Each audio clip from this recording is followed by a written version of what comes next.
World Cup is operating on a massive scale that the sport of soccer has never attempted before. This chart shows how much the tournament field is expanding. We are looking at a 50% increase in total teams, moving from 32 up to 48.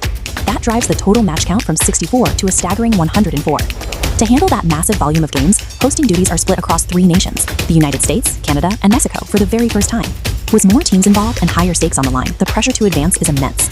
But that pressure amplifies the sport's most notorious flaw, systemic time wasting. When a team takes a narrow lead late in a match, the dark arts emerge. Players suddenly drop to the grass with mysterious cramps to halt the opponent's momentum, or take ages to set up a routine throw-in. Then there is the slow walk-off. A substituted player suddenly becomes very interested in adjusting their shin guards or tying their boots, killing precious seconds while strolling to the sideline. If those tactics scale up to 104 matches, the broadcast pacing becomes agonizing. To stop that, FIFA is taking control of the clock away from the players. For the 2026 tournament, these mechanical time limits create immediate on-field consequences for the stalling tactics players use most. The restrictions start at the micro level, with a new, visible 5-second countdown for dead ball situations. If a player holds the ball too long looking for an open man on a throw-in, the referee blows the whistle and possession immediately switches to the opposing team. The penalty for delaying a goal kick is even harsher. The opposition is instantly awarded a corner kick, turning a cheap delay tactic into a high-percentage defensive threat. FIFA is targeting the substitution problem. Once the board goes up, the outgoing player has exactly 10 seconds to cross the sideline. If they fail to beat the clock, the incoming replacement is held back. The team plays with 10 men for 1 full minute. A minor annoyance is now tied to a severe mathematical disadvantage. No manager will tolerate a player casually walking off if it leaves their defense numerically exposed for 60 seconds. That same 60-second penalty applies to the most disruptive tactic of all, to force a medical stoppage.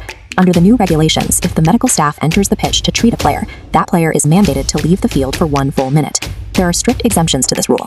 Goalkeepers cannot be removed, because forcing a backup keeper on and off would stall the game entirely, and field players don't have to leave if their injury resulted from an opponent's yellow or red card foul. But for routine collisions or phantom cramps, the choice is clear. Asking for the trainer guarantees the opposition a temporary man advantage, effectively destroying the strategic incentive for a player to fake an injury. The drive for efficiency extends to the officials themselves. Referees will now be equipped with competition-provided body cameras. You won't see this perspective on the live broadcast. The footage is strictly restricted for future referee training and post-match replays for the fans. Meanwhile, the video assistant referee, or VAR, gets an expansion in power. They can review second yellow cards, correct cases of mistaken identity, and check corner kick decisions, provided that it does not delay the restart. Even the rules surrounding clear scoring chances are evolving. Take the rule for denying an obvious goal-scoring opportunity, or dogso. Previously, fouling a player on a breakaway earned a red card. Now, if the referee plays the advantage and a goal is still scored, the foul card is entirely cancelled. Because the goal was scored, the opportunity wasn't actually denied. These off-ball system upgrades reduce subjective delays to ensure match momentum isn't derailed by officiating technicalities. Pushing the pace is going to exact a physical toll, especially given the physical reality of a North American summer. To compensate, every match will feature a mandatory 3-minute hydration break midway through each half. Players will search for new, creative ways to exploit the clock. But these changes turn simple stalling into a tactical liability. These rules transition the official from a passive observer of the clock into an active enforcer of the game's tempo.